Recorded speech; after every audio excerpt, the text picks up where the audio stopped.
Marilyn Heffren, registered early childhood educator and the early literacy specialist for the Elgin Middlesex London, Ontario Early Years Centre, which is located at 7 Morrison Drive in St. Thomas.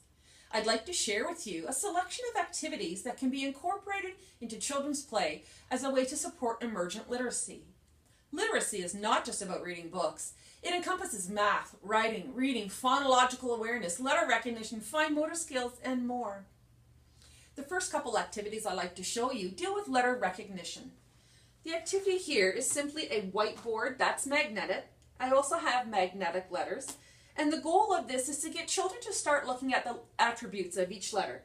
They're separating them into letters that have holes, such as the letter O, with letters that have no holes. You can also talk about some letters have straight lines, some letters have curves in them. Another activity that we're going to do is a fishing game activity. I have some shapes that are die pressed. We have a die press here at the Early Years Centre. So I've die pressed out some pumpkins and leaves because it is fall. And on the back of them, I've laminated them, and then I've stuck some magnetic tape on the back of them. So when I pass the fishing rod to the children that has a magnet on the end, they can easily grab them, lift it up, and then you can talk about the letter name, the letter sound, whether this letter has curves in it, straight lines.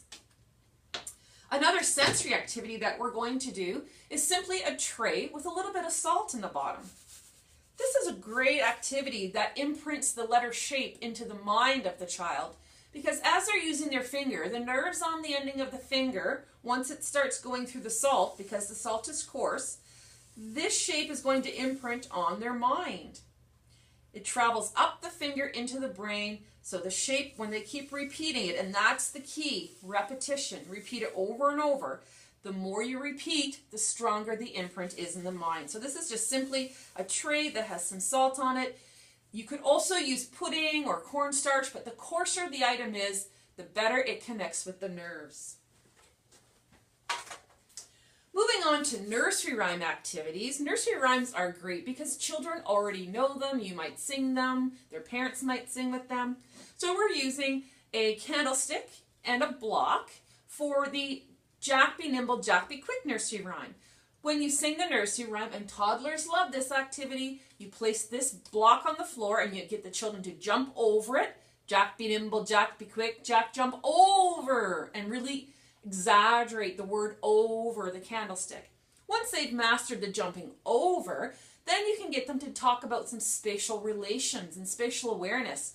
Stand beside the candlestick. Stand behind the candlestick. Using the nursery rhyme Baba Black Sheep, this activity is doing a left to right sequencing. We're also using ordinal numbers, first, second, third, and fourth. We're also giving children some new vocabulary that they don't use in everyday conversation, such as master, dame, and lane. The pictures are laminated and there's Velcro on the back. You can take them off in order. And then as you sing the nursery rhyme, ba ba black sheep, have you any wool? You stick them back on. As the child becomes more familiar with the nursery rhyme, you can also mix them up and ask them which is the first picture, which is the second picture, which is the third picture, which is the last picture. Environmental print is all around children. It's one of the first type of print that children encounter, and they start understanding that the big M outside is for McDonald's. I Read Signs is a wonderful book by Tana Hoban. There are no words in it. It's just pictures of signs. A great way to use this book is you can take it with you when you go for a walk to see how many signs that you see out in your neighborhood. You can pick a letter. So here's a letter T. Let's look through the book and see how many other signs have T's on them. So you're specifically pointing out a certain letter to get the children to start looking for that. Another great environmental print activity is using a puzzle, which is created either from a cracker box or a cereal box. You can laminate the box first, the face of the box first, and again, at the Early Years Centre, we have a die press that makes a 5-piece puzzle. I've taped it up here just for this video so that you can see how it goes in, but there are 5 pieces, and when they're all together, and this is the puzzle all together, you can start pointing out the print. You could specifically point out, for example, the letter S and ask, oh, does anyone's name has a letter S in it? Where else can we see a letter S? If we go for a walk today, let's look and see on some signs if we can see a letter S. Story retelling is a great way for children to start using language, using their mind's eye and visualizing a picture and then repeating what they're seeing in their mind's eye to verbalize it. This is a very, very fun activity for children. They really like this clank can. So this is a coffee can, and we use juice lids as well. The website for this activity is makinglearningfun.com. And what you need to do is collect the metal can. It needs to be metal on the bottom, not necessarily the sides, but the bottom. And you want the metal juice lid. When you cut a slit in the lid of the coffee can, you can use a book such as Brown Bear, and in the beginning you simply would do it as a matching activity. Let's find the lid that matches the picture. Put it in the can. That clanking sound draws them, engages them, wants them to do it more. As the child progresses, and if you repeat this book, because this is a simple repetition pattern book, the children quickly understand the story and they can, quote, read the book to you. So then you can have them read the story, and as they come across the animals in the story, put it in the can. You can also have the book away and just use the can and ask them from memory if they can remember the sequence of the animals as they are put in the can, and then they can bring the book out and check to see if they got the sequence correct. Another storytelling activity is by using puppets, and these puppets I've created from wooden spoons. So I have the big, medium, and small. I've painted the bowls brown, and then I've used the paper pal set at the Ontario Earlier Centre die cuts, and I've created bodies and clothing for the bears to give them some character.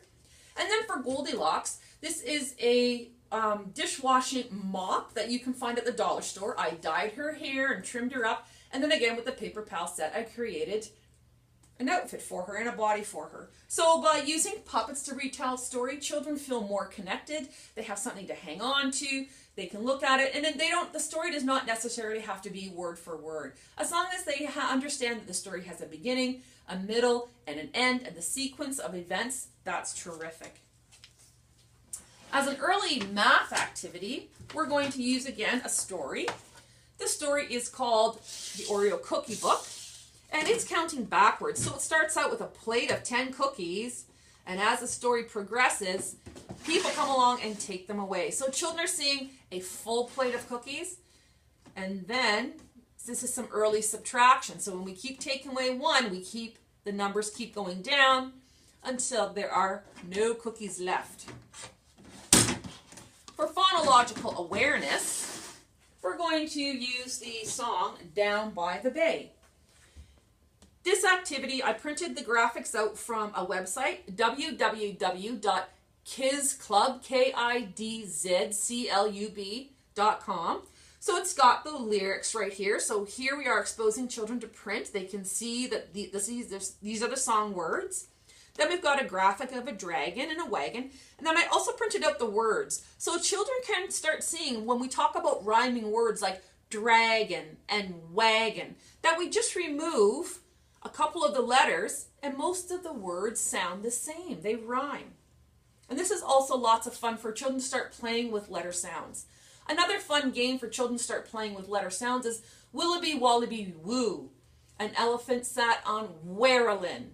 Willoughby Wallaby Marilyn. An elephant sat on whim. So you're taking out the first letter of somebody's name and replacing it with the W sound. Another phonological awareness activity is by using just some simple alphabet cards. And this song is called I've Got the Whole Alphabet in My Mouth. So this is the first part of the verse.